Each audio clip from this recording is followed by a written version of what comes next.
నమస్తే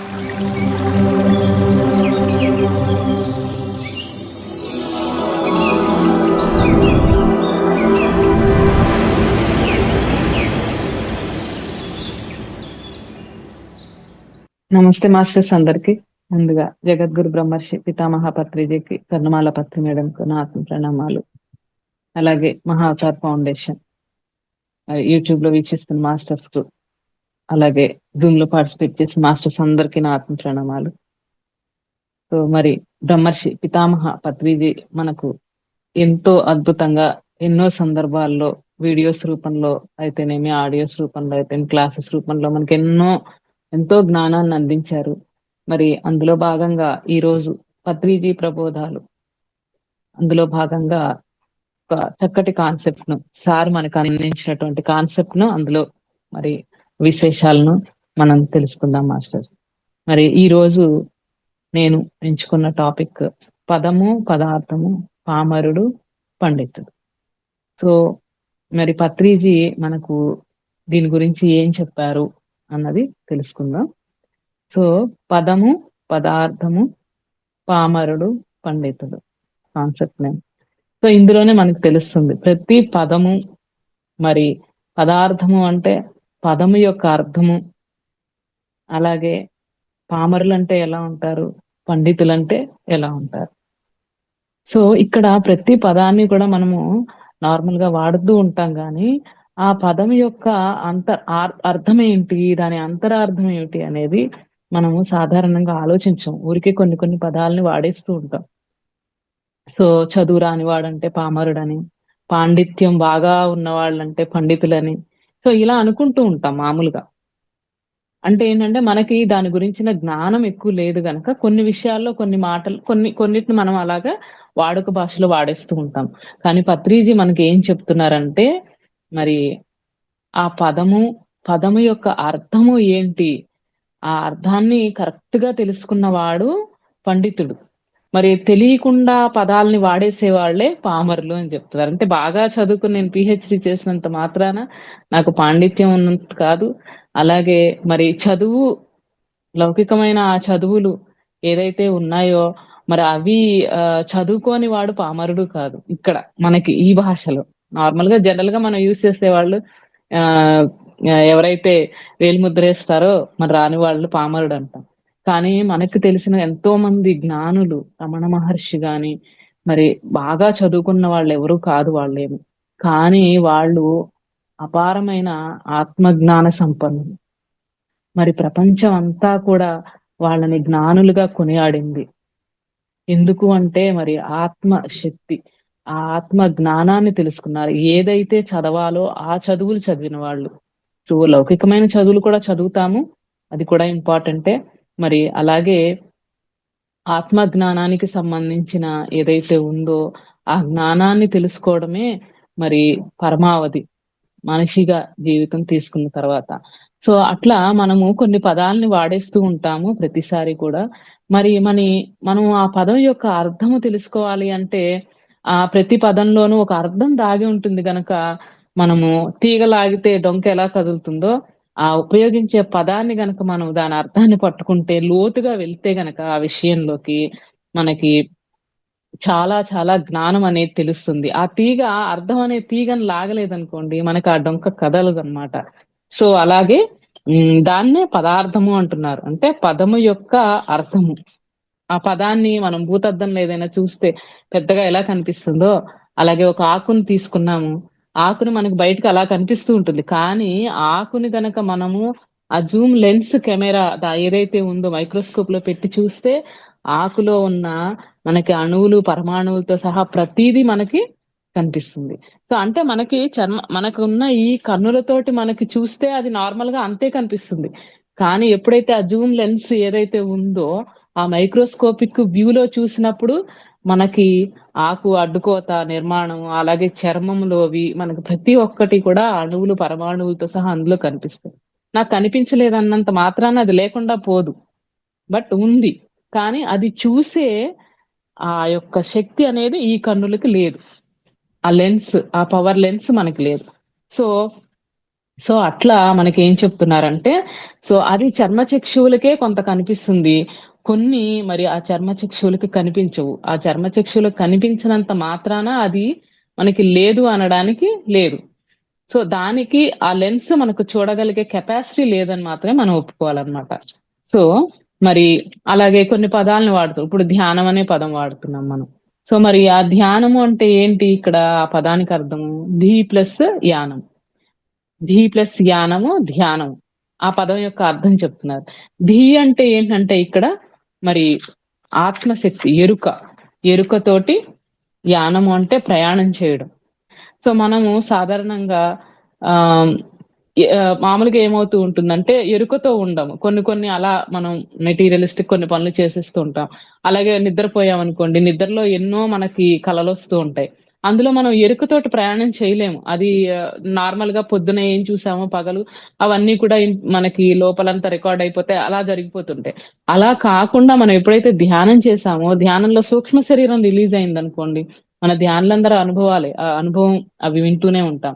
సో, ఆ సూక్ష్మ శరీరం బయటకు రావడం దగ్గర నుంచి, దాని సిల్వర్ కార్డ్‌ని చూడటం దగ్గర నుంచి, దాన్ని మనం హ్యాండిల్ చేస్తూ, ఆ సూక్ష్మ శరీరాన్ని మరి ఎక్కడికి వెళ్ళాలి అనే ఒక దాన్ని గైడెన్స్ ఇస్తూ, మరి ఇవన్నీ కూడా చేయగలుగుతున్నారు. సూక్ష్మ శరీరం రిలీజ్ అయిన దగ్గర నుంచి. అంటే ఏంటంటే, ఒక ఎరుక అనేది అక్కడ మనకు తెచ్చుకోగలుగుతున్నాం. సో, ఇక్కడేంటంటే, ఆ ఎరుక శక్తి అంటే నేనొక చిన్న ఎగ్జాంపుల్ మాత్రమే చెప్పాను ఇక్కడ సూక్ష్మ శరీర యానం అనేది. ఇంకా ఆ ఎరుక అనేది ఆ విశిష్టమైన ఎరుకతోటి ప్రయాణం చేసే వాళ్ళనే మరి ధ్యానము, వాళ్ళే ధ్యాని, మరి ఆ యోగి అని చెప్పేసి మనకు అంటారు. సో, ధ్యానం యొక్క అర్థాన్ని మనకి ఈ విధంగా చెప్తున్నారు. మరి పండితుడికి, పామరుడికి తేడా ఏంటంటే, పామరుడికి పదాలుంటాయి గానీ, ఆ పదం యొక్క అర్థము అనేది సరిగ్గా తెలియదు. పదాలను ఉపయోగిస్తాం. కానీ అర్థం తెలీదు. మరి పండితులకి ఏమవుతుందంటే ప్రతి పదం యొక్క అర్థాన్ని మరి విశ్లేషించగల సామర్థ్యం ఉంటుంది ప్రతి ఒక్కటి. ఆ సామర్థ్యం లేని వాళ్ళని పామరుడు అంటున్నారు. అలాగే మరి సామర్థ్యం ఉన్న వాళ్ళని పండితుడు అని అంటున్నారనమాట. సో, మరి అలాగే అంటే అలాగే పండితుడు అంటే ఇంకోటేంటంటే ఎన్‌లైటెన్డ్ మాస్టర్స్.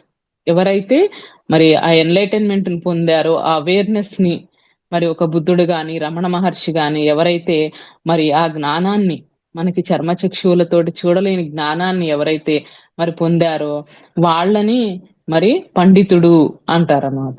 మరి అలాంటి జ్ఞానం లేని వాళ్ళు అపండితుడు, పామరులు అని చెప్తున్నారనమాట.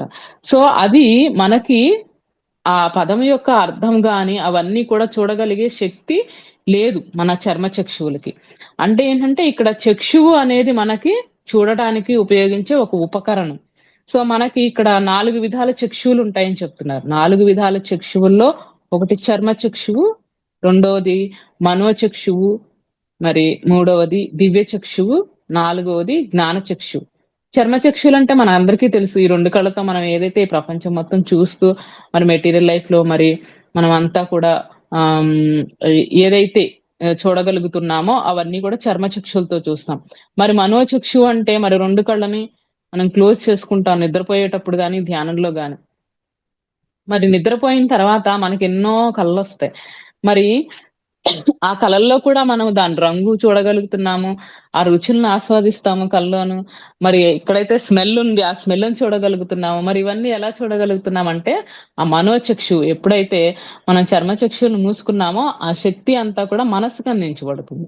సో, అక్కడి నుంచి ఆ మనోచక్షువు అనేది స్టార్ట్ చేయడము, అది దాని శక్తితోటి మనోచక్షువు తను స్టార్ట్ చేయగలుగుతుందనమాట. సో, మరి ఇక్కడేం చెప్తున్నా చర్మచక్షువు అనేది మనకి భౌతిక శరీరానికి సంబంధించింది. ఈ మన ఫిజికల్ బాడీకి సంబంధించింది. సో, మరి మనం ఏదైతే కంటికి కనపడే మన విబ్జిఆర్ కలర్స్ ఉంటాయి కదా! విబ్జిఆర్ అని విఐబీజీవైఓఆర్ అంటాము. విబ్జిఆర్ అంటే rainbow colours. Violet, IndiGo, blue, green, yellow, orange, red VIBGYOR colours ఇవి మాత్రమే మనం చూడగలుగుతాం. సో, బియాండ్ దట్ ఆ కలర్స్‌ని వైట్ కలర్. ఇవన్నీ కలిపితే వైట్ కలర్ అవుతుంది. సో, బియాండ్ దట్ మనం చూడలేం.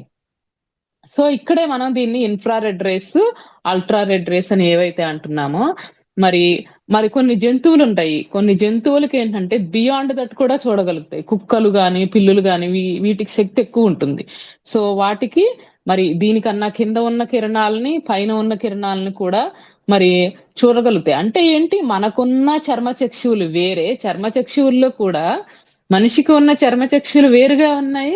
మరి జంతువులు ఏవైతే ఉన్నాయో మనం డాగ్స్ గాని, పిల్లులు గాని చూస్తే వాటి చర్మచక్షులు వేరుగా ఉన్నాయి. ఇక్కడ మెకానిజంలోనే మనకి డిఫరెన్స్ కనిపిస్తుంది. ఇద్దరిది వేరు వేరుగా ఉన్నాయి. సో, మనమేంటంటే చర్మచక్షులతో చూడగలిగినవి మాత్రమే చూస్తాం గానీ, అంతకు మించి మనం చూడలేం. సో, ఇక్కడ ఇంక రెండోదొచ్చేసి మరి చర్మచక్షువుల తర్వాత మనోచక్షు అనుకున్నాం కదా! మరి దాన్ని మనసు ద్వారా ఏదైతే చూస్తామో స్వప్నంలో, మరి అది కళ్ళు మూసుకుంటే మనకు అవన్నీ కూడా స్వప్నావస్థలో అనుభవిస్తూ ఉంటామనమాట. సో, చర్మచక్షుతో మనం ఏదైతే పగలంతా చూసి అనుభవించిందంతా కళ్ళు 2 మూసుకున్నప్పుడు, మరి మనోచక్షు దగ్గరికి మనం ఆ శక్తిని తీసుకురాగలుగుతాం. సో, ఇది అందరూ కూడా మనం సామాన్యంగా చేయగల పద్ధతే. ప్రతి ఒక్కళ్ళం కూడా చేయగలం అది. సో, మరి ఈ చర్మచక్షువు, మనోచక్షువు అనేది పండితులకి, పామరులకి ఇద్దరికీ ఉంటుంది. కానీ మరి ఎవరికి ఎవరికైతే మరి ఈ 2 కాకుండా మరి దివ్య చక్షువు ఉంటుందో వాళ్ళని పండితులని అంటాం. ఎందుకు? ఇప్పుడు చర్మచక్షువు, మనోచక్షువు రెండిటిని కూడా మనం క్లోజ్ చేసినప్పుడు ఇంద్రియాలని వీటిని ధ్యానం ద్వారా మరి ఈ శక్తి మాత్రం దేనికి అందించబడుతుంది అంటే దివ్య చక్షువుకి అందించబడుతుంది. అందుకే ఇక్కడ చర్మచక్షుని క్లోజ్ చేసుకొని మరి కర్మేంద్రియాలు, జ్ఞానేంద్రియాలు ఏవైతే ఉన్నాయో అన్నిటిని మనము క్లోజ్ చేసుకొని కూర్చున్నప్పుడు మరి అది మనోశక్తితోటి, మనోచక్షువుతోటి చూస్తాము. యాస్ట్రల్ ట్రావెల్స్ అయి చేస్తాము. యాస్ట్రల్ విజన్స్ కనిపిస్తాయి. మరి ఆ తర్వాత అది కూడా ఎప్పుడైతే మనము మరి ఆలోచన రహిత స్థితి అంటున్నాం కదా! ధ్యానంలో కూర్చున్నప్పుడు ఈ ఆలోచనలన్నీ కూడా ఆగిపోయినప్పుడు, ఆ మనోచక్షువు ఏదైతే మనసుతో చేసే ఆ కార్యకలాపాలన్నీ కూడా మనకి ఆగిపోతాయి. సో, అప్పుడు ఆగిపోయిన తర్వాత స్టార్ట్ అయ్యేదే మరి అప్పుడు ఆ శక్తి మొత్తం కూడా మూడవ కన్ను ఏదైతే ఉందో మరి అది తెరుచుకోవడానికి, దివ్యచక్షు తెరుచుకోవడానికి ఆ శక్తి అంతా కూడా అందించబడుతుంది. ఎప్పుడు అంటే ధ్యానం ద్వారా. చిత్తవృత్తి నిరోధం జరిగినప్పుడు. సో, ధ్యానం అంటే ఇక్కడ యోగము అంటే ఏంటంటే చిత్తవృత్తి. యోగః చిత్తవృత్తి నిరోధః అన్నారు. సో, ఈ చిత్తవృత్తులన్నీ కూడా ఆగిపోవాలి. మనము ఏదైనా గాని మెడిటేషన్‌లో కూర్చొని మనం ఊహించుకున్నా గాని, పదాలు చెప్తున్నా గాని, ఏదైనా నామస్మరణ చేస్తున్నా అందుకే మనకి ధ్యానం అంటే మరి ఎవరిని ఊహించుకోవడం కాదు. నామజపం కాదు. మరి మంత్రం చెప్పడం కాదు. సంకల్పాలు చెప్పడం కాదు. ఇవన్నీ కాదని నేను కాదని ఎందుకు చెప్తున్నారంటే ఇవన్నీ చిత్తవృత్తులే కదా! మనం అన్నీ కూడా ఏ సజెషన్స్ ఇచ్చినా ఇవన్నీ మనం ఇంకా చిత్తవృత్తుల దగ్గరే అక్కడ ఆగిపోతున్నాం. కాకపోతే నెగెటివ్ ఏదైతే ఉన్నాయో దాని ఇంపాక్ట్ లేకుండా పాజిటివ్ వేలో మనం సజెషన్స్ ఇచ్చుకుంటూ ఒక ట్రాన్స్‌లోకి పంపించుకోవడానికి ట్రై చేస్తున్నాం. కానీ అది ధ్యానం కాదు. ధ్యానం చేయడానికి ఒక మార్గం కోసమని మనము ట్రై చేస్తూ ఉన్నాం గానీ అది ధ్యానం కాదు. ధ్యాన స్థితి కాదది. ధ్యాన స్థితి అంటే ధ్యానం అంటే యోగం అంటే యోగః చిత్తవృత్తి నిరోధః. చిత్తవృత్తులన్నీ ఏవైతే ఉన్నాయో అవన్నీ ఆగిపోయి మరి ఎప్పుడైతే ఆ శూన్య స్థితి కలుగుతుందో అప్పుడు మనకి మనోచక్షువు కూడా దాని శక్తి కూడా అప్పుడు దివ్య చక్షువుకి అందించబడినప్పుడు మెల్లిమెల్లిగా మనకు ఆ దివ్య చక్షువు ఓపెన్ అవుతుందన్నమాట. సో, ఈ మూడవ చక్షువు థర్డ్ ఐ ఏదైతే ఉందో అది. సో, మరి మనము దత్తాత్రేయుడు అని వింటాం కదా! ముని. ముని అంటే ఏంటి? మౌని అంటే ముని అంటే ఏంటంటే అక్కడ మనకి మౌనంగా ఉండేవాళ్ళు. సో, అక్కడ మనం మాటలను ఆపేస్తాం. సో, మౌనంగా ఉంటాం మాటలను ఆపేసి. వాక్ మౌనం ఉంటుంది. మరి అలాగే వాక్ మౌనం ఎలా ఇంపార్టెంటో మనసు కూడా మౌనం అవ్వాలి. నేనొకటి నోటితోటి మాట్లాడడం ఆపేసినంత మాత్రాన మనసు దాని చాటరింగ్ అది స్టార్ట్ చేసేస్తుంది. ఎప్పుడైతే కళ్ళు మూసుకొని కూర్చున్న లోపల ఇన్నర్ చాటింగ్ జరుగుతూ ఉంటుంది. సో, మరి వాక్మౌనం తో పాటు మనస్సు కూడా మౌనం అయిపోవాలన్నమాట. వాళ్ళే మునులు అంటారు. మరి ఆ మహామౌనం ఎవరైతే ఉన్నవాళ్ళో వాళ్ళు మరి మహాముని అంటామనమాట. మరి చిత్తవృత్తి రహితమైన వాళ్ళు అంటాం వాళ్ళని. అలాగే మరి ఎప్పుడైతే మరి ఆ దివ్య చక్షువు ఓపెన్ అయిందో, ఆ దివ్య చక్షువు ద్వారా మరి అంతా కూడా జ్ఞానాన్ని పొందుతూ ఉంటారు. బుద్ధుడు ఎప్పుడైతే మరి తన ధ్యానంలో ఆనాపానసతి ధ్యానంలో హాయిగా కూర్చొని ఆ శ్వాస మీద ఎన్నో రకాల ప్రక్రియలు చేశాడు మరాయన. ఇంటి నుంచి వెళ్ళిపోయిన తర్వాత ఎవరు ఏది చెప్తే అది 6:30 సంవత్సరాల పాటు మరి ఆ సత్యాన్వేషణలో భాగంగా మరి ఎంతో మంది యోగుల దగ్గరికి వెళ్ళినప్పుడు, వాళ్ళందరి దగ్గరికి వెళ్లి అడిగినప్పుడు వాళ్ళు ఏం చెప్తే అదంతా చేశారాయన. ఏంటి శరీరాన్ని శుష్కింపజేసుకునే వరకు చివరికి ఎన్నో రకాల విద్యలు, కఠోర సాధన నియమాలన్నీ అవలంబించిన తర్వాత మరి ఆయనకి ఇన్ని చేసిన తర్వాత సత్యాన్ని తెలుసుకోలేకపోతున్నాను. శుష్కింపజేసిన శరీరంతోటి సత్యాన్ని ఎలా తెలుసుకుంటాడు? 2 అడుగులు కూడా వేయలేకపోతున్నప్పుడు.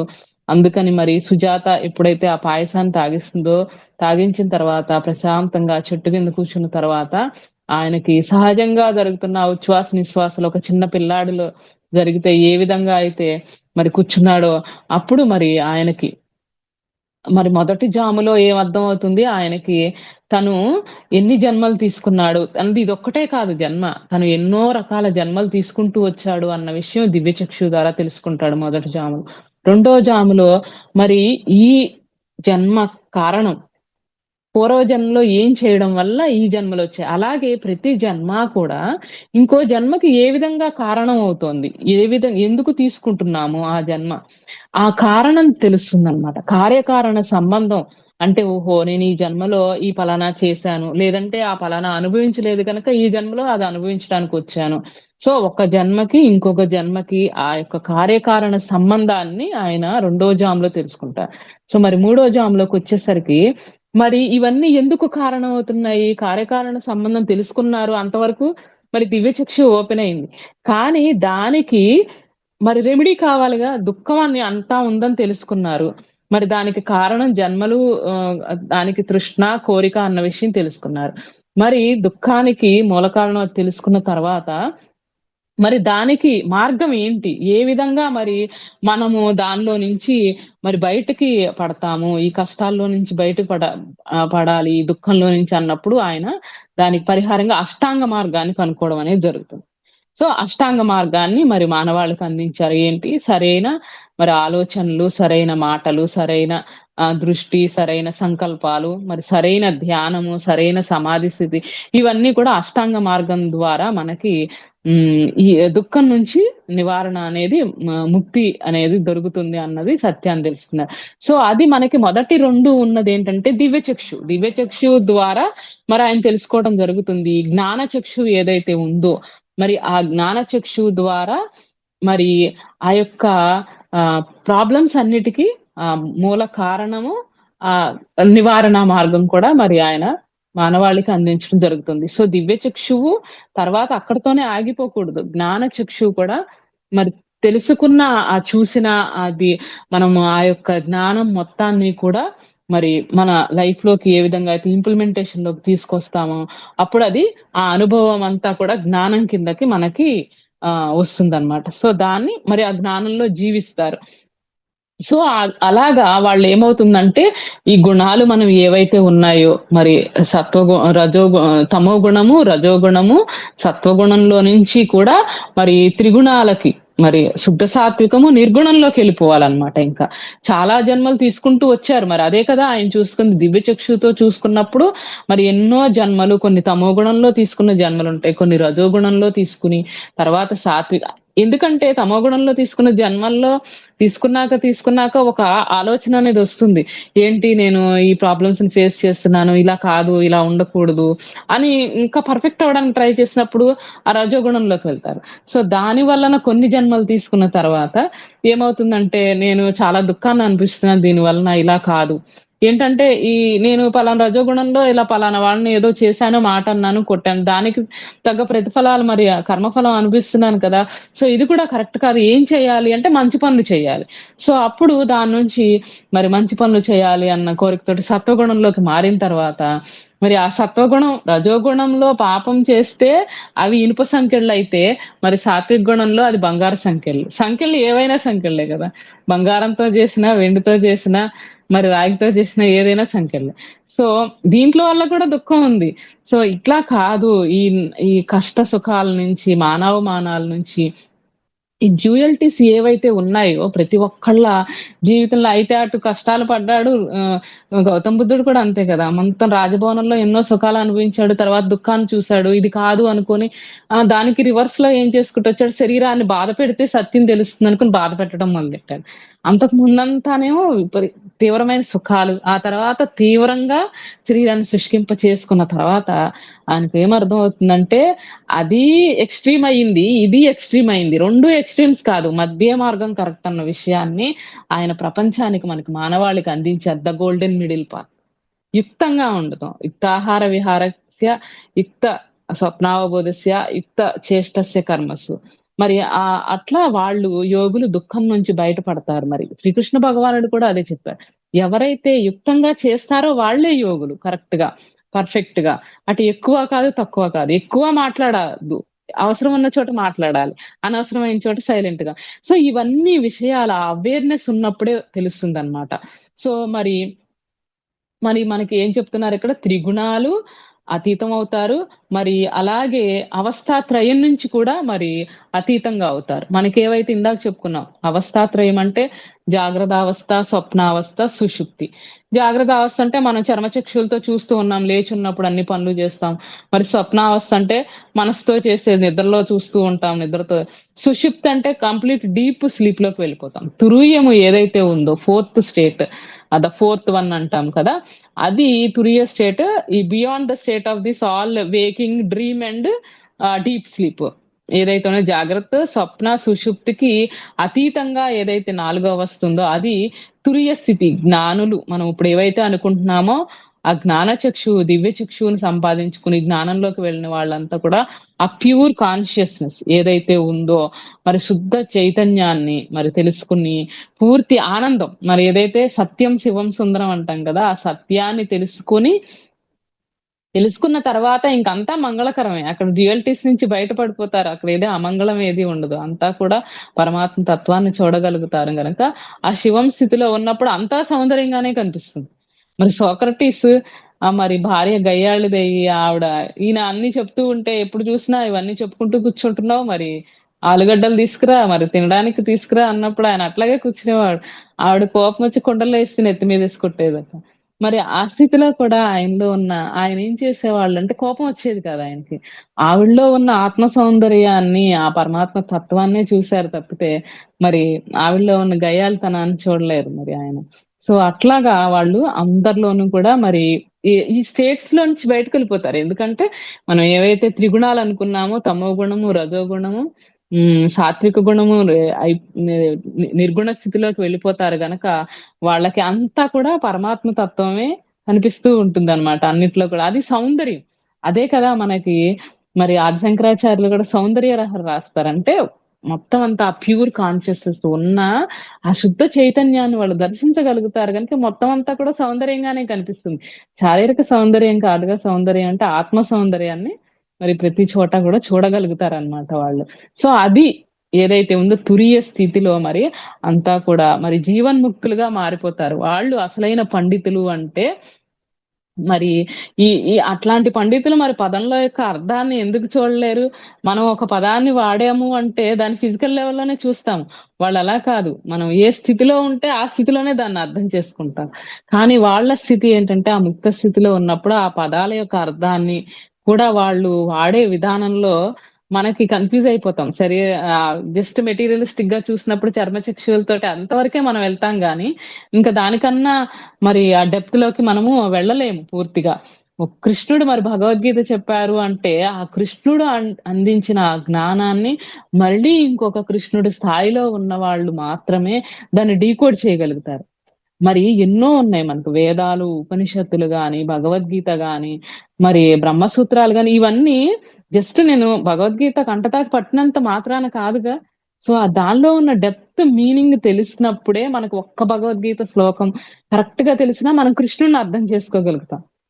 కానీ జస్ట్ ఊరికే నేను పారాయణ చేసి అన్ని శ్లోకాలు జస్ట్ మంచిదే చదవడం మంచిదే. చదివితే ఫస్ట్ స్టెప్ ఏంటంటే మనం చదవడం నేర్చుకోవడం అనేది ఫస్ట్ స్టెప్. కానీ దాన్ని పారాయణ చేసుకుంటూ అక్కడే ఆగిపోవటం కాకుండా ప్రతి పదము భగవద్గీతలో ఉన్న ప్రతి పదం యొక్క అర్థాన్ని తీసుకుంటే. పదార్థం ఒకటే తీసుకోవద్దు. పైన ఆ మెటీరియల్ ఊరికే జస్ట్ కంటతా పడుతూ ఉంటే పదార్థాన్ని తీసుకుంటున్నాం. పదం యొక్క అర్థాన్ని తీసుకుంటేనే మనకు పరమార్థం చేకూరుతుంది. మనకి పరమార్థం చేరాలి, మన జీవితానికి అర్థము, పరమార్థం ఉండాలి అంటే, ఆ పదం యొక్క అర్థాన్ని మనం డెప్త్‌లోకెళ్ళినప్పుడే మనం మైక్రోస్కోప్ వ్యూలో పెట్టి చూడాలి. చూడాలి అంటే మనలో ఎరుక రావాలి. మరి ఆ ధ్యాన స్థితిలో డెప్త్‌గా వెళ్ళినప్పుడు మరి ధ్యాన స్థితిలో మనలో ఆ శక్తి పెరుగుతూ ఉన్నప్పుడు శ్రీకృష్ణుడు భగవద్గీత చెప్పాడంటే అది ఎంత శక్తితో ఆ శక్తిని మనం క్యాచ్ చేయాలంటే మనం ఎంత శక్తిలో ఉంటే పత్రిసారి పదాలను చూడండి. ఒక్కొక్క పదాన్ని మనం అర్థం చేసుకోవాలంటే చదువుతూ, వింటూ ఉన్నప్పుడు ఆ పత్రిసారి మనకి ఇంత జ్ఞానం అందించారా? నిజంగా మనం చాలా అదృష్టవంతులం నిజంగా. ఏం పుణ్యం చేసుకుంటే మనకంత అద్భుతమైన గురువు లభించారు. మనతో ఉంటూ చక్కగా నడయాడే దేవుడిలాగా ఇంత అద్భుతమైన జ్ఞానాన్ని భగవద్గీతలో శ్లోకాలనైతే పత్రిజీ అంతకుముందు భగవద్గీత అంటే జస్ట్ మనకి వినడమే తప్పితే మామూలుగా లేదంటే జస్ట్ ట్రూ ట్రాన్స్‌లేషన్‌లో ఒక అర్థంలాగా మనం దాని అర్థం పదార్థం అంటాం చూడండి. ఇప్పుడు పదం యొక్క అర్థం వేరు. మరి ఆ పరమార్థం ఎప్పుడైతే మనకి దానిలో ఉన్న శ్రీకృష్ణుడు చెప్పింది ఏంటి అన్నది అర్థమవుతుంది. ఇక్కడ మనకి చూద్దాం భగవద్గీతలో పత్రిజీ మనకు చెప్తున్నారు. పండితుడు అనే పదాన్ని మనకి 2 చోట్లొచ్చింది భగవద్గీతలో. సో ఎక్కడెక్కడొచ్చింది మరి శ్రీకృష్ణుల వారు కూడా పండితుడు అన్న పదానికి అర్థం ఏం చెప్పారనేది జస్ట్ మనం ఒకసారి చూసామంటే మనకు అర్థమైపోతుంది ఇక్కడ. సో శ్రీకృష్ణుడు గూడా మనకు భగవద్గీతలో ఎక్కడెక్కడ చెప్పారంటే 2 శ్లోకాల్లో వచ్చింది. ఒకటి అశోచ్యానన్వశోచస్త్వం ప్రజ్ఞావాదాంశ్చ భాషసే గతాసూన్ అగతాసూంచ నాను శోచంతి పండితాః. సో ఇదెక్కడ చెప్పారు అంటే మరి ఆయన భగవద్గీతలో మరి 2వ అధ్యాయంలో చెప్తారనమాట. విషాద యోగంలో నేనంతా అసలు చెయ్యలేను. ఈ యుద్ధాన్ని నేను ఎందుకంటే అందరూ గురువులతోటి, నా వాళ్ళతోటి, బంధుమిత్రులు అందరూ ఉన్నారు నా ఎదురుగుండా. నేను చేసే శక్తి నాకు లేదు. పైగా ఇలా రక్తపు కూడు తినే కంటే ఆళ్ళని చంపి, ఈ రాజ్యం నాకొద్దు. దాని బదులు నేను భిక్షాటన చేసుకుంటాను. అదేనయ్యను నాకు అని చెప్తూ ఉంటాడనమాట. సో ఇవన్నీ చెప్పిన తర్వాత ఆయన ఏం చెప్తాడంటే కృష్ణుడు అంటాడనమాట.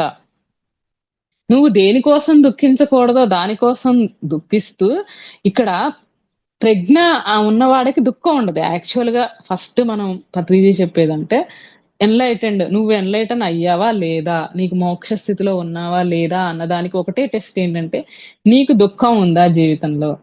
సో దుఃఖం ఉంది అంటే నీకు ఇంకా మోక్ష స్థితిలో లేవు. ఎందుకంటే ద్వంద్వంలోనే ఉన్నాం మనం. సుఖ దుఃఖాలు, ఇప్పుడు దుఃఖం ఎందుకొస్తుంది మనకంటే ఏ మానమో, అవమానమో జరిగినప్పుడు, లేకపోతే కష్టం వచ్చినప్పుడు దుఃఖంలో ఉంటాం కదా! అంటే మనం అక్కడ 2గా చూస్తున్నాం ప్రతిదాన్ని. సో పత్రిక ఏం చెప్తున్నారంటే దుఃఖం ఉండకూడదు. కానీ నువ్వు దుఃఖిస్తూ చాలా ఆరిందలాగా మాట్లాడుతున్నావే. పైగా పెద్ద పెద్ద మాటలు మాట్లాడుతున్నావు. దేనికి దుఃఖించకూడదో దాన్ని దుఃఖిస్తూ మరి ప్రజ్ఞ ఉన్న పండితుడిలాగా ఇప్పుడు పండితులకైతే మామూలుగా మనకు తెలిసిన పండితులు చాలా చక్కగా పదమార్థం గాని, సంస్కృత శ్లోకాలు గాని అద్భుతంగా ఉంటుంది.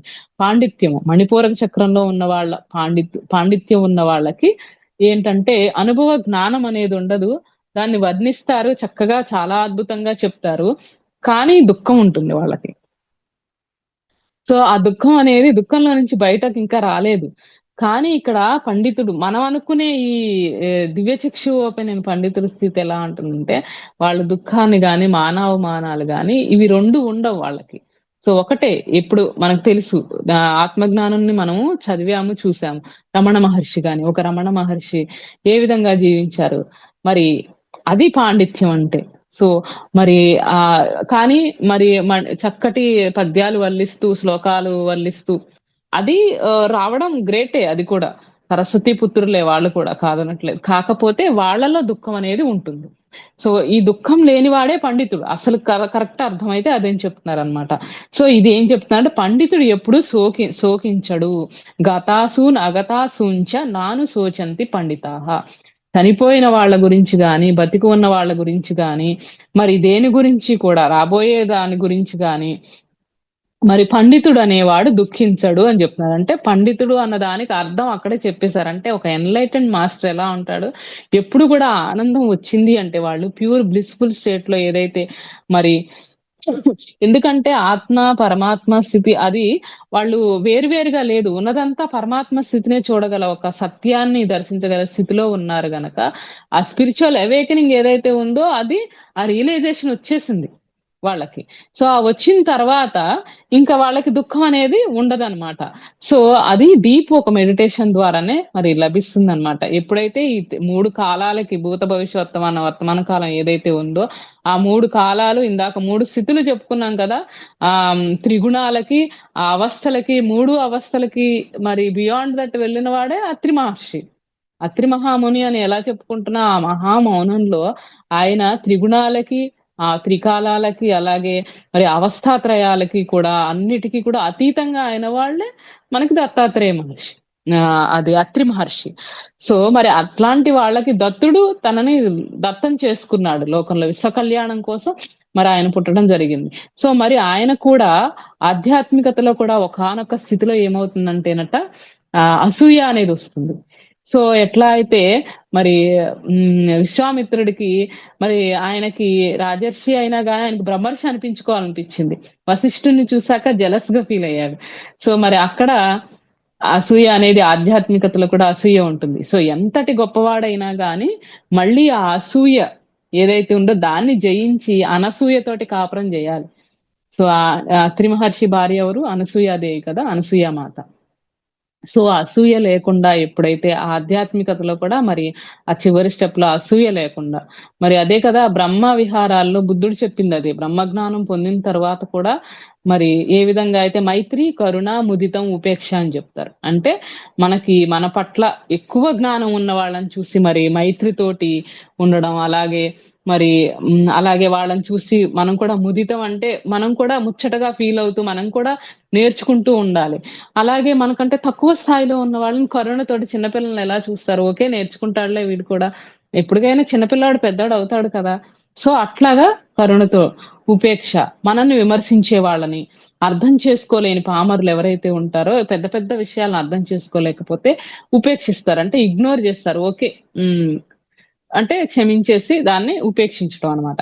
సో, అట్లాగా పండితుడనేవాడేంటంటే వాళ్ళలో విషాద ఛాయలు ఉండవు అని చెప్పేసి ఒక పద్యంలో, ఒక శ్లోకంలో చెప్తారన్నమాట. ఇప్పుడు ఇంకొక శ్లోకంలో మరి మనకి ఏం చెప్పారో చూద్దాం. పండితుడంటే ఇంకో శ్లోకంలో విద్యా వినయ సంపన్నే బ్రాహ్మణే గవిహస్తిని సునిచైవ స్వపాకే చ పండితాః సమదర్శినః. మరి విద్యా వినయ సంపన్నే బ్రాహ్మణే గవిహస్తిని అని జెప్తున్నారు. విద్యా వినయంతోటి 2 సంపన్నుడైన బ్రాహ్మణుడు. ఇక్కడ బ్రాహ్మణుడు అంటే చెప్తున్నారు మళ్ళీ. బ్రాహ్మణుడు అంటే కులంలో పుట్టినవాడు బ్రాహ్మణుడు కాదు. సో, ఆ పదము మనకు బ్రాహ్మణుడొచ్చింది. దాని ముందు ఎన్నొచ్చాయి? విద్యా వినయ సంపన్నే బ్రాహ్మణే. సో, బ్రాహ్మణుడంటే ఆ విద్యా వినయంతోటి సంపన్నంతోటి ఉన్న బ్రహ్మజ్ఞానాన్ని పొందిన బ్రాహ్మణుడైనా గాని, గవి, హస్తిని. గవి అంటే మరి ఆవు. అలాగే హస్తిని అంటే మరి ఏనుగు. అలాగే సునిచైవ అంటే ఏంటి? కుక్క. అలాగే స్వపాకేచ అంటే కుక్క మాంసం తినే చండాలుడు. సో, వీళ్ళందరిని కూడా పండితుడు సమంగా చూస్తాడు. ఎవరినైనా గాని. అంటే ఇక్కడ చూడండి మనకి ఇది డెప్త్‌గా మనకి పత్రిజీ చెప్తున్నదేంటంటే, విద్యా వినయ సంపన్నే అంటే బ్రాహ్మణుడు బ్రహ్మజ్ఞానం పొందిన బ్రాహ్మణుడు అంటే మనకేంటి? ఏ స్థితి? మనం ఇందాక చెప్పుకున్నాం కదా! ఈ అవస్థాత్రయాన్ని, గుణాల్ని అన్నిటిని దాటి ఉన్న ఒక నిర్గుణ స్థితిలో ఉన్న బ్రాహ్మణుడు. అలాగే గవి అంటే మరి ఆవు. సత్వగుణం. సత్వగుణంలో ఉన్న ఆవుని. హస్తిని అంటే మరి రజోగుణంలో ఉన్న ఏదైతే హస్తిని అంటే ఏనుగు. మరి సునిచైవ అంటే స్వపాకేచ అంటే మరి ఆ ఏనుగు కుక్క మాంసం. కుక్క మాంసం తినే చండాలుడు మరి అది దేంట్లో ఉంటారంటే తమో గుణంలో ఉంటారు. మాంసం తినే వాళ్ళంతా కూడా తమో గుణమే కదా! మరి సో, ఆ తమో గుణంలో ఉన్నవాళ్ళు అంటే స సత్వగుణం తమో గుణంలో ఉన్న వాళ్ళని, రజోగుణంలో ఉన్న సత్వగుణంలో ఉన్న వాళ్ళని, శుద్ధ సాత్వికం, ర నిర్గుణంలో ఉన్న వాళ్ళని కూడా పండితుడు సమంగా చూస్తాడు. ఒక బ్రహ్మజ్ఞాని అయినా గాని పాండిత్యం అందరిని కూడా సమంగా చూసేవాడే పండితుడు. ఎందుకంటే అందరిలోనూ అదే ఆత్మ కదా ఉన్నది. సో, వాళ్ళు అంటే ఇక్కడ చైతన్య స్థాయిల్ని మనం చూస్తున్నాం. బయటికి మనకి కనిపిచ్చేది మామూలుగా పదార్థం ఒకటి కనిపిస్తూ ఉంటుంది. కానీ దానికి ఉన్నది ఆత్మ చైతన్యం ఒక్కటే. పరమాత్మ ఒక్కటే. కానీ మనం తీసుకొచ్చిన జీవాత్మ ఏదైతే ఉందో దానికి చైతన్య స్థాయిలనేవి ఉంటాయిగా మరి. ఆ చైతన్య స్థాయిల్ని కూడా అన్నిటిని కూడా మరి ఇక బ్రహ్మజ్ఞానం పొందిన తత్వవేత్తలు వాళ్ళు మాత్రం అందరిని సమంగానే దర్శిస్తారు. కానీ మనం మాత్రం సమంగా దర్శించలేము. ఎందుకంటే మనం ఇంకా సాధనా దశలో ఉన్నాం గనక, మనము ఇంకా ఆ దశకు వెళ్ళలేదు. ముముక్షు స్టేజ్ సాధనా దశలో ఉన్నాం గనక, మరి తమోగుణం నుంచి రజోగుణంలోకి, రజోగుణంలోంచి సత్వగుణం, సత్వగుణంలోంచి శుద్ధ సాత్వికం నుంచి నిర్గుణంలోకి మనం సాధన ద్వారా వెళ్ళాల్సుంటుంది. సో, మరి తేడా ఉంటుంది గదా! పేపరు ఇప్పుడు రూ. 100 నోటు, రూ. 200 నోటు అన్నిట్లో ఉన్నది ఒకటే పేపర్ మెటీరియలే. కాకపోతే దాంట్లో ఉన్న నంబర్ ప్రకారం మనకి స్థాయయితే ఉంది కదా! నోటికి విలువైతే ఉంది గదా! సో, అట్లాగే చైతన్య స్థాయిలు కూడా మనకి రకరకాల చైతన్య స్థాయిలుంటే దాని నుంచి మరి సాధన చేసుకుంటూ నిర్గుణ స్థితికి మరి ముముక్షువులు మరి వెళ్ళడం అనేది జరుగుతుంది. సో, వీటన్నిటిని ఆత్మజ్ఞానులు, పండితులు మాత్రం సమంగా దర్శిస్తారు అని చెప్తున్నట్టు. అంటే ఇక్కడ పండితుడంటే ఎన్‌లైటెండ్ మాస్టర్ ఒకానొక బుద్ధుడు ఎవరైతే ఉన్నారో బుద్ధుడనమాట. మరి ఈ చర్మచక్షువు, మనోచక్షువు, దివ్య చక్షువే కాకుండా మరి జ్ఞాన చక్షువు కూడా మరి సంపాదించుకున్న వాడే మరి ఒక బుద్ధుడు. ఎవరైతే మరి దివ్య చక్షువుతో ఆగిపోతే ఏమవుతుంది అక్కడ మరి ఫర్ ఎగ్జాంపుల్ మన రావణాసురుడిని తీసుకుంటే మహా తపశ్శక్తి సంపన్నుడు. మరి ఆయన శివుడిని ప్రత్యక్షం చేసుకున్నారు. మరి దివ్య చక్షువు ఉన్నవాళ్ళు. కానీ అక్కడ అహంకారం వచ్చేసింది ఆయనకి. ఒక హిరణ్యకశిపుడు మరి అన్ని లోకాలని తిరగగలుగుతాడాయన. మరి ఆయనకి ఆ గుణాల్లో రజోగుణం వచ్చింది. దివ్య చక్షువులో ఏమవుతుందంటే వాళ్ళకి అహంకారం అనేది వచ్చేస్తుంది. సో, మరి అంటే మీనింగ్ ఏంటంటే అక్కడ వాళ్ళకి జ్ఞాన చక్షువు లేదు. సో, అక్కడే మనకర్థమవుతుందనమాట. వాళ్ళకి ఆహ్, దివ్య చక్షువు అయితే సంపాదించుకున్నారు గానీ, జ్ఞాన చక్షువు లేకపోవడం వల్ల అహంకారం విర్రవీగడం అనేది రావడం వలన పతనం అనేది వాళ్ళకి రావడం జరిగింది. సో, మరి ఆ నాలుగవ చక్షులో జ్ఞాన చక్షుతో ఉన్న వాళ్ళని మనం ఎలా గుర్తించొచ్చంటే వాళ్ళు చాలా సదా వినయంగా ఉంటారు. సో, ఎప్పుడైతే దివ్య చక్షువు సంపాదించుకొని మరి విర్రవీగి అహంకారంతో ఉన్నారో మరి అక్కడ జ్ఞానచక్షువు వాళ్ళు సంపాదించుకోలేదన్నమాట. సో, ఇంకా కొన్ని జన్మలు పడితే గాని వాళ్ళకి మరి ఆ జ్ఞానచక్షువు మరి రాదనమాట. అది మరి సరియైన ధ్యానం ద్వారా, సరియైన మరి ఆ శ్రద్ధ, సరియైన ఆలోచనలు, సరైన సంకల్పాలు, మరి కోరిక కూడా సరైన కోరిక ఉండాలి. లేకపోతే ఏమవుతుంది రావణాసురుడు, హిరణ్యకశిపుడులాగానే దివ్య చక్షువు ఉన్నా గాని లాభమే లేదు. సో, ఆ దివ్య చక్షువుని దేనికి ఉపయోగించుకోవాలి అంటే, మరి బుద్ధుడేం చేశాడు ఆ దివ్య చక్షువు ద్వారా ఆ ప్రాబ్లమ్స్‌కి సొల్యూషన్ కనుక్కొని మనకాయన చక్కగా అష్టాంగ మార్గాన్ని అందించడం జరిగింది. సో, అలా లోక కళ్యాణ కార్యక్రమాలకు వాడుతూ మరి ఎన్నో యజ్ఞాలు, యాగాల ద్వారా యజ్ఞం అంటే స్వార్థం లేకుండా చేసేటువంటి కర్మలు అవి నిష్కామ కర్మలు చేసుకుంటూ, మరి ఆ దివ్య చక్షువుని సొంత ప్రయోజనాల కోసం కాకుండా యజ్ఞ కర్మలుగా మరి లోక కళ్యాణ కారకులుగా మారినప్పుడు మరి అదే జ్ఞానచక్షువుగా మరి వాళ్ళకి వస్తుందనమాట. సో, మరి ఆ జ్ఞానచక్షువు ద్వారానే మరి బుద్ధుడు దుఃఖం నుండి విముక్తి పొంది మహాపరినిర్వాణానికి పొందారనమాట వాళ్ళందరూ కూడా. సో, మరి అట్లా దివ్య చక్షువుతోనే ఆగిపోకుండా మరి జ్ఞానచక్షువు ద్వారా మరి ఆ వచ్చిన దివ్య చక్షుతోటి పక్కింటి వాళ్ళేం జేస్తున్నారో చూడటానికి వాడారనుకోండి. పక్కింటి వాళ్ళ జీవితాల్లోకి తొంగి జూస్తూ మరి దానికి వాడారంటే పతనం తప్పదు.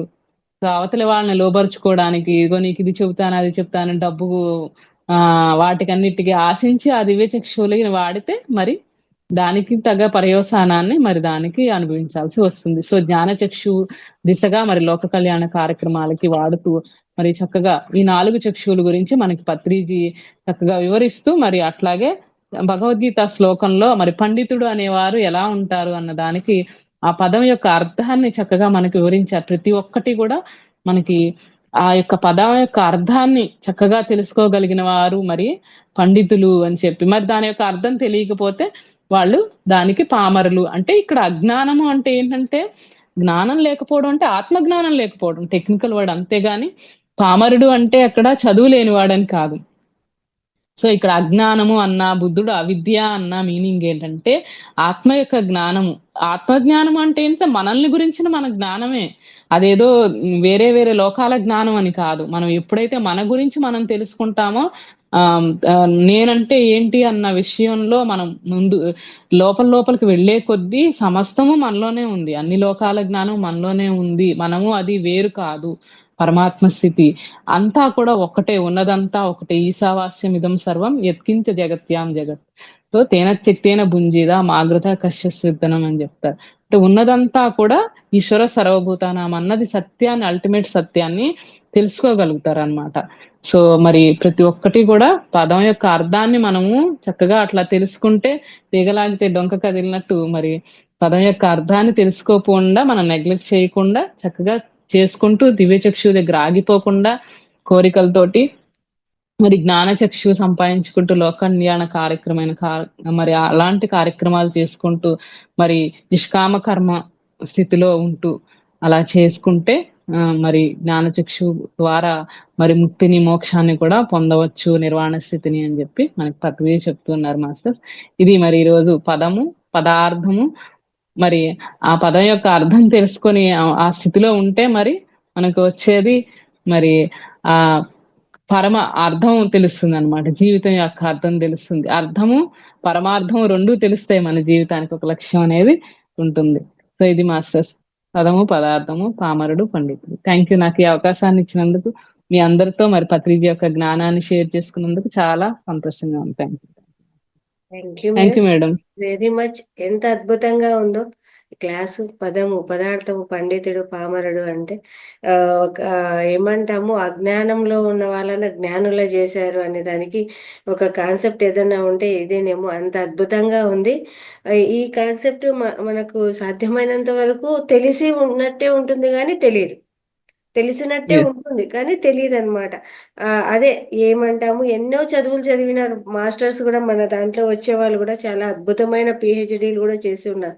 కానీ ఎంత చదువులు చదివినా, ఎంత సంపాదించినా ఇంకా ఏదో లోటు, ఇంకా ఏదో లోటు. ఆ వెలితి కోసమే ఇలా రావడం జరుగుతోంది. ఇక్కడికి వచ్చినాక ఆ వెలితి అనేది ఏదైతే ఉందో అది పూర్తిగా క్లోజ్ అయిపోతుంది. ఏంటి అంటే ఆత్మజ్ఞానం. ఆ ఆత్మ ఎన్నెన్నో ఎక్కడెక్కడో తిరిగి ఏమేమో చదువుకున్నా, ఎంత సంపాదించినా, ఎంతో ఉన్నా ఇంకా ఏందో లోటు, ఇంకా ఏందో లోటు. ఏంటి అంటే ఆత్మజ్ఞానమే. ఆ ఆత్మజ్ఞానము మనల్ని నువ్వు ఎవరు, ఎక్కడి నుంచి వచ్చావు, ఏంటి అని తెలుసుకునే ప్రయత్నమే. నీ కథ ఏంటి అని అంతరంగంలోకి ప్రయాణం ఎప్పుడైతే చేస్తారో, ఈ ఆత్మజ్ఞానాన్ని ఎప్పుడైతే సంపాదించుకుంటారో అప్పుడు అన్నీ కూడా ఆ ఎరుకతో అన్నీ వస్తాయి. అలాంటి చక్కటి జ్ఞానాన్ని, ఆ దివ్య చక్షువులు అంటే ఏంటి, అవన్నీ కూడా, పండితుడు అంటే ఏంటి, పామరుడు అంటే ఏంటి అనేది ఎంత అద్భుతంగా వివరించారో. Thank you madam. ఎంత తెలియని జ్ఞానాన్ని ఈరోజు మాకు తెలియజేశారు. Thank you very much. మీకు అనంత కోటి ఆత్మ నమస్కారాలండి. Thank you. Thank you madam. Thank you. Okay masters, madam గారు ఇంత అద్భుతంగా వివరించారు. ఎవరికైనా ఇందులో మీ కామెంట్స్ కానీ మీకు ఏమైనా డౌట్స్ ఉన్నా కూడా చక్కగా మీరు క్లియర్ చేసుకోవచ్చండి. Thank you. మీనా కుమారి గారు అన్మ్యూట్ చేసుకున్నాము. నమస్తే లలిత మేడం. నమస్తే శ్యామల మేడం. ఎంత చక్కగా, ఎంత అద్భుతంగా, ఎంత చక్కటి ఆత్మ జ్ఞానాన్ని మాకు అందించారు మేడం. నిజంగా చాలా అద్భుతమైన విషయం. మనము పత్రి సార్ లాంటి ఆ పరమాత్మ స్వరూపులైన గురుదేవులు మనకు లభించడం అనేది మనం ఎన్నో జన్మలో చేసుకున్న అది సుకృతమే.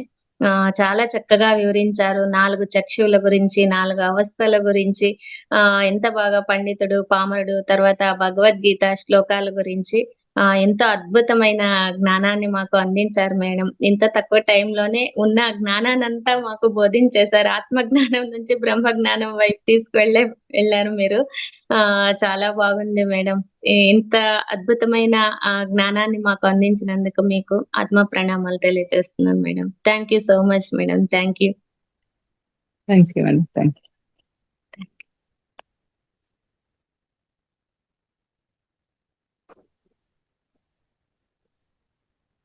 నమస్కారం అండి.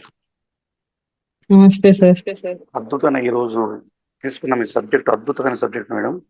మనం ఎన్నో పుస్తకాలు చదివినా దొరకదు ఇది, ఈ జ్ఞానం. ఎందుకంటే మీరు అన్నట్టు భగవద్గీత చదువుతాం, కానీ దానిలో అర్థాలు తెలియదు. అర్థం తెలుసుకుంటే ఆ ఒక్క పుస్తకం, ఆ ఒక్క భగవద్గీత చాలు మన జ్ఞానం. అదేవిధంగా అంటే పండితుడు అంటే మన జ్ఞానాన్ని తెలుసుకున్నవాడే పండితుడు అనే విషయం, చాలా విషయాలు మీరు అద్భుతంగా చెప్పారు. ఇది ఎక్కడ నేను కూడా వినలేదు ఎక్కడ కూడా. అంత మంచి జ్ఞానాన్ని మాకు అందించారు. సోక్రటీస్ కూడా తన భార్యలో దయ్యాలను చూడలేదు. అంటే మహాపండితులు, పండిత్వం ఉన్నవాళ్ళు అటువంటి తను చూస్తారనే విషయాన్ని మీరు చాలా అద్భుతంగా చెప్పారు మేడం. చాలా ధన్యవాదాలు. Thank you sir. ఇంకా మాస్టర్స్ ఎవరైనా మాట్లాడతారా? ఏదైనా డౌట్స్ క్లియర్ చేసుకోవచ్చు చక్కగా మేడం గారితో. తారారెడ్డి గారు మాట్లాడతారా?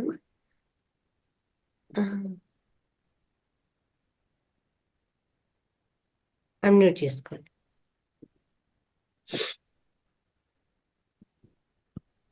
ధ్యానం ఎప్పటి నుంచి ఉంటుందండి? మెడిటేషన్ ఇది అయిపోతూనే ఉంటుంది. ముందు మీకు ఏమైనా డౌట్స్ ఉంటే క్లియర్ చేసుకోండి. డౌట్స్ ఏం లేదండి. ఓకే, మరి మేడం గారు ఎలా చెప్పారో అని చెప్పవచ్చు కదా. క్లాస్ విన్నారా మీరు? విన్నానండి. మరి దాని గురించి అయినా మాట్లాడాలి కదా, మాట్లాడచ్చు. చాలా బాగా చెప్పారండి. మీరేం గ్రహించారో కూడా చెప్పచ్చు.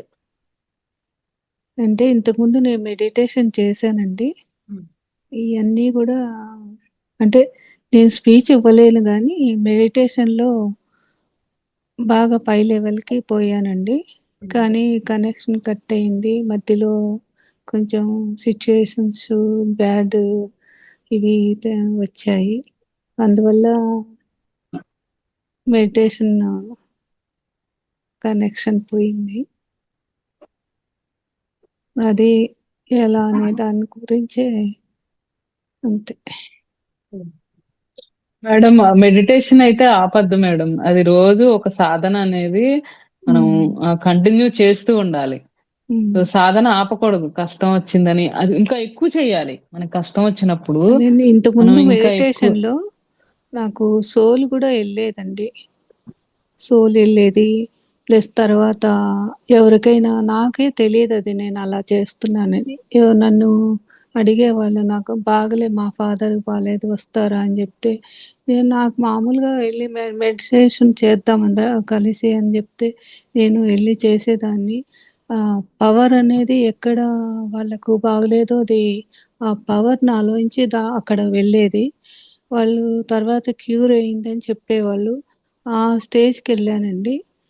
తర్వాత అంతా పోయింది. అదే బాధగా ఉంది. మళ్ళీ దానికి రావాలంటే చాలా కష్టం. అది మనం చేయకూడదు మేడం. హీలింగ్ లేదు అంటే నాకు అదే అప్పుడు నాకు వచ్చిందని కూడా తెలియదు. అలా వేరే వాళ్ళకి మాస్టర్స్ తెలిసింది. హీలింగ్ అనేది ఎవరు కూడా మీ థాట్ పెట్టి క్యూర్ అవ్వాలి అనేది మనకి పత్రిజీ అదే చెప్తారు. అవతల వాళ్ళు ఎవరి కర్మల్ని వాళ్ళు క్యూర్ చేసుకోవాలి, కానీ హీలింగ్ అనేది లేదు. పిఎస్ఎస్ఎం లో హీలింగ్ ఎవరికి వాళ్ళు మెడిటేషన్ చేసుకొని వాళ్ళు హీల్ చేసుకోవాలి. మీరు చేయకూడదు. అది తెలియదు కదండి నాకు అప్పట్లో. ఇప్పుడు అంటే ధ్యానము, అలాగే మీరు బుక్స్ రీడింగ్ చేయండి, అలాగే తెలుసు.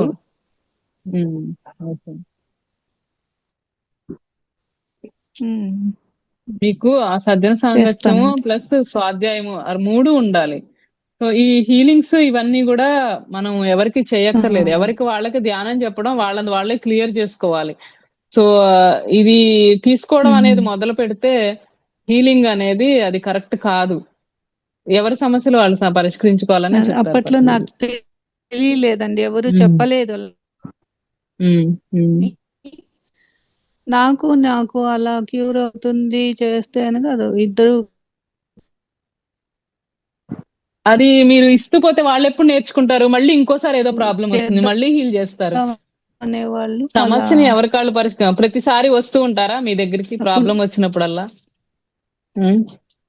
ప్రతిసారి వస్తూ ఉంటారా ప్రాబ్లం వచ్చినప్పుడు? ఎవరికి వాళ్ళు నేర్చుకుంటే బెటర్ కదా. అయ్యాయండి నాకు అప్పట్లో. ఇంకా కంటిన్యూ చేయండి మేడం. సాధన కంటిన్యూ చేయండి. ఆపొద్దు ఏది కూడా. స్టార్టింగ్ ఇలా లోనే అనుభవాలు ఏంటండి? ధ్యానం అనేది అనుభవాల కోసం కాదు మేడం. ఓకే. ఓకే. అనుభవాల హ్మ్. కోసం కాదు ధ్యానం అనేది. అంటే ఎవరు చెప్పలేదు, అప్పట్లో తెలియలే నాకు. ఇప్పుడు మీరు చెప్తున్నారు కాబట్టి ఓకేనండి. ఓకే. అదే మేడం. మూడో దివ్యచక్షు నుంచి జ్ఞానచక్షు వైపు వెళ్ళాలి. దివ్యచక్షు అనేసి ఈ అనుభవాల కోసం అనేది గొప్ప కోసం అట్లా మనం అంటే ఇప్పుడు చూసారా ఆహా! నాకు అనుభవాలు రావట్లేదు అనే బాధ ఉంటుంది. ఈ అవునవును. అనుభవాలతోటి కొంతమంది అది కాదు, కరెక్ట్ కాదు. కొంతమందికి అనుభవాలు అయిపోతాయి కూడా. అన్నంత మాత్రాన అనుభవాలు రానంత మాత్రాన ధ్యానం సరిగ్గా చేయనట్టు కాదు. మనం డైలీ తీసుకునే లైఫ్‌లో ఎలాంటి ఇష్యూస్‌ని ఎలా ఫేస్ చేస్తున్నాము అన్నదే ఇంపార్టెంట్. ఆ తెలుసుకున్న జ్ఞానం ఏదైతే ఉందో ఏ విధంగా అప్లై చేసుకుంటున్నాం లైఫ్‌లో అన్నది ఇంపార్టెంట్ గానీ, వాటిని అనుభవాల్ని విశ్లేషించొద్దు. అనుభవాల్ని జస్ట్ చూడమంటారంతే పత్రిజీ. అదేదో ఓకే. సినిమా మనం గనక తెర మీద చూసినట్టు హ్మ్. చూడటమే తప్పితే దాన్ని విశ్లేషించటం గానీ, దాని గురించి అంటే ఎక్కువగా ఫీల్ అవ్వడం వద్దు. ఎక్కువ ఫీల్ అవ్వద్దు, తక్కువ ఫీల్ అవ్వద్దు. ఏది వద్దు. జస్ట్ చూడండి సాక్షిగా అంతే. ఏదొచ్చినా. మళ్ళీ ఈరోజు ఈ అనుభవం వచ్చింది కనుక, మళ్ళీ ఇంకో హ్మ్. రోజు ఇంకో అనుభవం కోసం నాకిది కావాలి అన్న ఆలోచనతోటి కూర్చోవడం, ఇవన్నీ ఎక్స్‌పెక్టేషన్స్ ఏమొద్దు. ధ్యానం హ్మ్. ధ్యానం కోసమే చేయమంటారు పత్రిజీ. ఎందుకంటే అవునండి. ధ్యానం చేయడంలో ఉన్న ఆనందం కోసం చేయమంటారు. సో, దానిలో అవునవును. ఉన్న ఆనందం ఇప్పుడు ఎలా అయితే మనం ఆ ఆనంద స్థితిని పొందుతాం దాన్ని అది పొందడం కోసమే. ధ్యానం ఇది చేస్తే నాకు ఈ సమస్య పరిష్కారంగా అవుతుందని గాని, అట్లా కాదు. ధ్యానం లోతులు తెలుసుకోవడం కోసం ధ్యానం ధ్యానం కోసమే చేయాలి. తప్పితే మనం ఈ హీలింగ్స్ కోసం కూడా అది మనం చేస్తున్నప్పుడు ఆటోమేటిక్‌గా ఏది జరగాలో అది జరుగుతుంది. అంటే గ్రూప్‌లో అలా మాస్టర్స్ అలా అడిగేపాటికి నాకవన్నీ తెలీదు. పత్రిజీ సార్ క్లాసెస్ ఓన్లీ వేణుగా అది ఫ్లూట్ ఉంటుంది హ్మ్. గదండీ! అదొక క్లాస్‌కి అటెండ్ అయ్యాను. మళ్ళీ తర్వాత హ్మ్. అందరూ ఎక్కడి వాళ్ళు అక్కడ ఎళ్ళిపోయారు. కనెక్షన్స్ పోయాయి. నేను మామూలుగా మెడిటేషన్ మట్టుకు చేసుకునేదాన్ని. కొన్ని హ్మ్. కారణాల వల్ల మెడిటేషన్ ఆపేశాను. ఆపొద్దు మేడం. అప్పటినుంచి ఇష్ హ్మ్. అది కావాలంటే ఫ్లూట్ పెట్టుకోండి. కానీ కంటిన్యూయస్ గైడింగ్ మెడిటేషన్ అనేది ఫాలో అవ్వద్దు. ఎందుకంటే ఇప్పుడు ఫ్లూట్ అయినా మనకి మ్యూజిక్ అయినా ఎప్పుడు అదే అలవాటయిందనుకోండి. హ్మ్. ఏ జర్నీలో ఎళ్తున్నారు. మీ దగ్గర మొబైల్ లేదు. చెవులో ఇవి లేవు. అట్లాంటప్పుడు మెడిటేషన్ ఆపేస్తామా? సో, ఇలా కండిషన్స్ అలా పెట్టుకోవద్దు. అహా! అలా దానివల్ల పెట్టుకోవద్దు. ఆపలేదండి. కాపోతే నేను కంటిన్యూ చేశాను. చేసిన తర్వాత నాకు మా ఇంట్లో కొన్ని హ్మ్. కారణాల వల్ల నేను ఆపేశానండి. అది. హ్మ్. తర్వాత అది ఆగిపోయింది. మళ్ళీ 1 ఇయర్ నుండి కొంచెం ట్రై చేస్తున్నా అప్పుడప్పుడు. ఇప్పుడేమో కంటిన్యూ హ్మ్. చేద్దాం అనుకుంటున్నా. అందుకని ఇప్పుడు క్లాసెస్‌కు అవును మేడం. ఇప్పుడు గ్రూప్ మెడిటేషన్ ఇక్కడ జరుగుతోంది కదా! మీరు చక్కగా హ్మ్. గ్రూప్ మెడిటేషన్‌లో పార్టిసిపేట్ చేస్తూ నేను మెడిటేషన్ మళ్ళీ కంటిన్యూ చేయండి. హ్మ్. ఓకేనండి. నేను అనంతపూర్‌లో యాహ్! ఉంటానండి. ఇక్కడేమన్నా ఉందా అండి ఆహా! పత్రిజీ సార్‌ది? అనంతపూర్. అనంతపూర్ మాస్టర్స్ ఉంటుంది. నాకు తెలీదు మేడం. అనంతపూర్ మాస్టర్స్ పిరమిడ్ కూడా ఉంది కదా అనంతపూర్‌లో. ఉంది మేడం. అగస్త్య పిరమిడ్ ఉంది. పెద్దదే ఆహా! ఉంది. సెంటర్ ఉంది. గూగుల్‌లో కొడితే తెలుస్తుందా అండి అడ్రెస్ తెలుస్తుంది. అది? ఓకే. తెలుస్తుంది. ఓకే. ఆహా! చక్కగా మీరక్కడికెళ్ళైనా సాధన చేసుకోవచ్చు. ఇప్పుడు మరో జన్మ అనుకోండి మేడం. ఓకే. అదంతా పాతవంతా వదిలిపెట్టేయండి. ఆ! మనం కొత్తగా పుట్టాము. మరో జన్మ వచ్చింది అనుకుందాము. మళ్ళా హ్మ్. మొదలు పెడదాం. ఏమైతుంది? పోయేదేం లేదు గదా! స్టార్ట్ ఆ! చేద్దాం. హ్మ్. స్టార్ట్ చేసి చిన్నగా ఒక గంట, ఒక సిట్టింగ్‌లో అంతే. ఒక గంట, తర్వాత ఇంకొక గంట పెంచుకుందాం. ఇంకొక గంట హ్మ్. పెంచుకుందాం. 1 సిట్టింగ్‌లో 3 అవర్స్ చేస్తాము. ఎందుకు రాదు మేడం? ఖచ్చితంగా వచ్చి కూర్చుంటుంది. అది హ్మ్. కుదురుతుంది కూడా. అంతే హ్మ్. రాదు అనుకుంటే యద్భావం తద్భవతి. రాదు అనుకుంటే ఏది రాదు. నాకు అవును. అవుతుంది, నాతో అవుతుంది అనుకుంటే దానికి మించింది లేదు గదా! హ్మ్. కాబట్టి మన ఆలోచనలే గదా! ఇక్కడ హ్మ్. ఏదైనా కానీ. ఆలోచన హ్యా విధానంతో మారాలి అదే. అంతే. హ్యాపీగా కూర్చోండి నాకన్నా మేడం. అంతే ధ్యానం ఎక్స్‌పెక్టేషన్స్ ఏమీ లేకుండా హాయిగా కూర్చోండి. ఏది కావాలో అది జరుగుతుంది. మనం అడిగితే వచ్చేది ఇంతే. అడగకపోతే వచ్చేది కొండంత అంటారు ప్రతీది. సో, మనకి ఏది కావాలనేది మనకు తెలీదు ఒక్కొక్కసారి. అవును. అదేదో కోరుకుంటాం గానీ ఈ క్లాసెస్ అట్లా తెలియకముందు చేస్తున్నానండి. కానీ డిస్టర్బెన్స్ అయ్యేది నాకు మెడిటేషను. అది ఎందుకో కుదిరేది కాదండి. అందుకే ఈ క్లాసెస్‌కి అటెండ్ అవుతున్నా. ఆ ధ్యానం హ్మ్. కొంచెం గ్రూపు మెడిటేషన్ లాగుంటుంది గదా! అది చేద్దామని. జనరల్‌గా వస్తూ ఉంటుంది మేడం. గ్యాప్ అనేది ఎవ్వరికైనా వస్తుంది. ఎంత మాస్టర్స్‌కైనా. మధ్య మధ్యలో గ్యాప్ అనేది వస్తూ ఉంటుంది. మీరు ధ్యాన మహాయజ్ఞంకెళ్ళడము, ఇలా హ్మ్. క్లాసులకి రావడము, సజ్జన సాంగత్యం మానమాకండి. ఓకే. ప్రతిరోజు జూమ్ క్లాస్‌లో అటెండ్ అవుతూ వారానికి ఒకసారి మరి పిరమిడ్ దగ్గరికెళ్ళి మెడిటేషన్ చేసుకుంటూ పెద్ద పెద్ద క్లాసులు అయి జరుగుతూ ఉంటాయి గదా! ఆ మాస్టర్స్ వచ్చినప్పుడు వాళ్ళయి వింటూ సో, అట్లా విన్న దాంట్లో కూడా మనకి ఏది సరైంది అనేది మనం ఫిల్టర్ చేసుకోగలగాలి మేడం అది కూడా. ఇందాక మీరు చూడండి మరి వేరే వేరే చేసి మరి మళ్ళీ అది రాలేదని బాధపడ్డారు. సో, మనం ఫిల్టరేషన్ అనేది కూడా ఇంపార్టెంట్. ఏది మనకి రియాలిటీకి దగ్గరగా ఉంది. మాయలో పడకుండా రియాలిటీకి దగ్గరగా ఏది ఉంది. పత్రిజీ ఏం చెప్తున్నారు? పత్రిజీ పుస్తకాలు తీసుకొని చదవండి. పత్రిజీ ప్రబోధాలు చదవండి. వీడియోస్ వినండి. పత్రి సార్ చెప్పిన వీడియోస్ వినండి. సో, సరైన జ్ఞానం అందుతుంది. మీరు మిగతా అన్నీ కాదు. మనకి మిగతా అవసరం లేదు. పత్రిజీ చెప్పిన జ్ఞానం చాలు. టీవీలో ఫస్ట్ వస్తుంది కదండీ! పీఎంసీ ప్రోగ్రామ్ అని ఛానల్ ఉంది. వీడియోస్. ఛానల్ ఉంది అది. పత్రిజీ వీడియోస్ చూడండి, వినండి. జ్ఞాన నవరత్నాలు మరి పత్రిజీ అందించినటువంటి ఈ ఎన్నో కాన్సెప్ట్‌లున్నాయి. మరి ముక్తి మార్గం గాని ఇవన్నీ కూడా ముందు పత్రిజీ అందించిన జ్ఞానం తీసుకోండి. పత్రిజీ ప్రబోధాల పుస్తకం తీసుకోండి. 2 భాగాలు రిలీజ్ అయ్యాయి. సో, 2 భాగాల్లో మీకు పుస్తక రూపంలో అందుతుంది. సో, అట్లా సారు వీడియోస్ ఎక్కువ వింటూ ఉండండి. అది మీకు ఫిల్టరేషన్ అనేది కరెక్ట్‌గా సార్ ఏం చెప్పారు? ఎవరు ఏం చెప్తున్నారు? అన్నది మనకి పిఎస్ఎస్ఎం మెయిన్ మోటో ఏంటి? ఇవన్నీ కూడా మనకు అర్థమైనప్పుడు మీరు డైవర్షన్స్ అనేవి ఉండవు. సో, వాళ్ళ నుంచి ఏది తీసుకోవాలో అది తీసుకుంటాం. ఫిల్టరేషన్ అనేది తెలుస్తుంది మనకి. సో, సీనియర్స్ అయినంత మాత్రాన ఆళ్ళు చెప్పింది కరెక్ట్ అని అనుకోవాల్సిన అవసరం లేదు. సో, అందరూ సాధనా దిశలోనే ఉన్నాం గనక మనం ఫిల్టరేషన్ అనేది ఇంపార్టెంట్ మేడం. అది ఇంపార్టెంట్. సీనియర్స్ అనేం కాదండి. వింటా ఉన్నాము. మీ వల్ల కూడా చాలా తెలుస్తున్నాయి విషయాలు. మేము ఇలా స్పీచెస్ వినలేదు. ఇప్పుడు వింటున్నాము. కొంచెం బాగా యూజ్ అవుతుంది. కొన్ని తెలుస్తున్నాయి. Thank you madam. ఇక్కడ మేడం గారు అడిగిన ఒక డౌట్ వల్ల ఎంతో మందికి ఆ డౌట్ అనేది క్లియర్ అయిపోతుంది. అందుకే ఏదైనా డౌట్స్ అడగండి అంట. ఒకరు డౌట్ అడిగారు అంటే 10 మందికి ఆ జ్ఞానం అందుతుంది.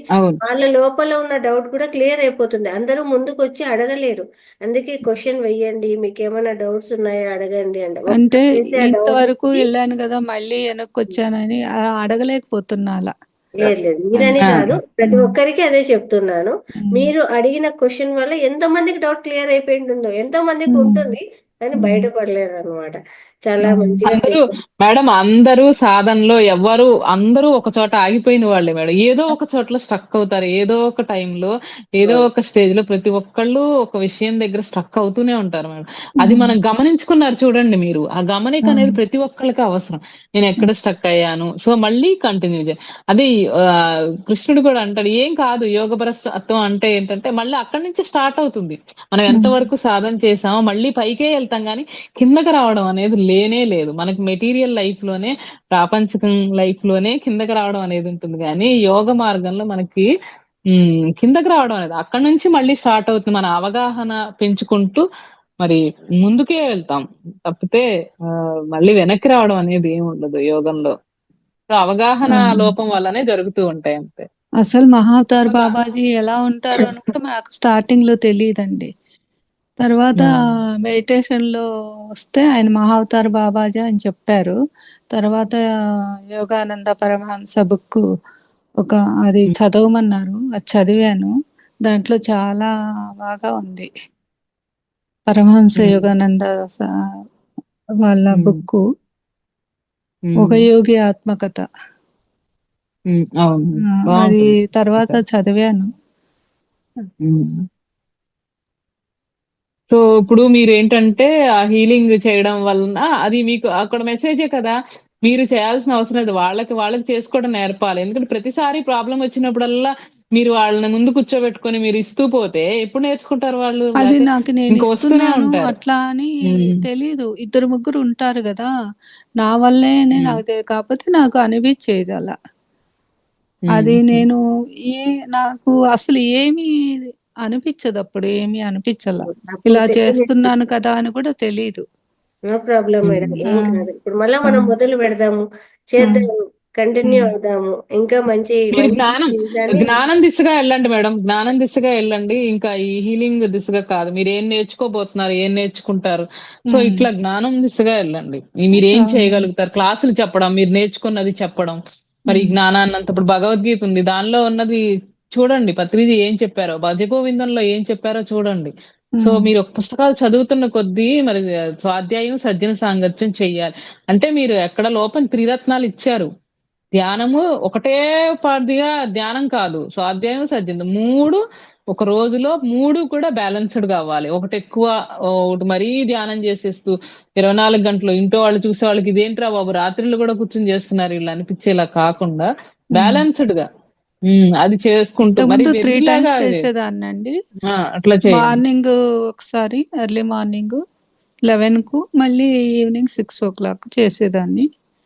అంతే, ఎక్కువ ఏం లేదు, ఒక హాఫ్ అన్ అవర్ అలా చేసేదాన్ని. మళ్ళీ మన లైఫ్ మనం అన్ని చూసుకోవాలి కదా, చక్కగా వంటలు అవునండి, చేయడం, పిల్లలు ఉంటారు, నేచర్ అన్నీ తోటి ఉంటాయి. ఇప్పుడు లైఫ్ నాకు ఎంజాయ్ 64 చేయాలి. ఇయర్స్ అండి. చదివే ఓపిక లేదు. వీడియోస్ చూడొచ్చు కానీ అంత 64 ఇయర్స్ నాకు.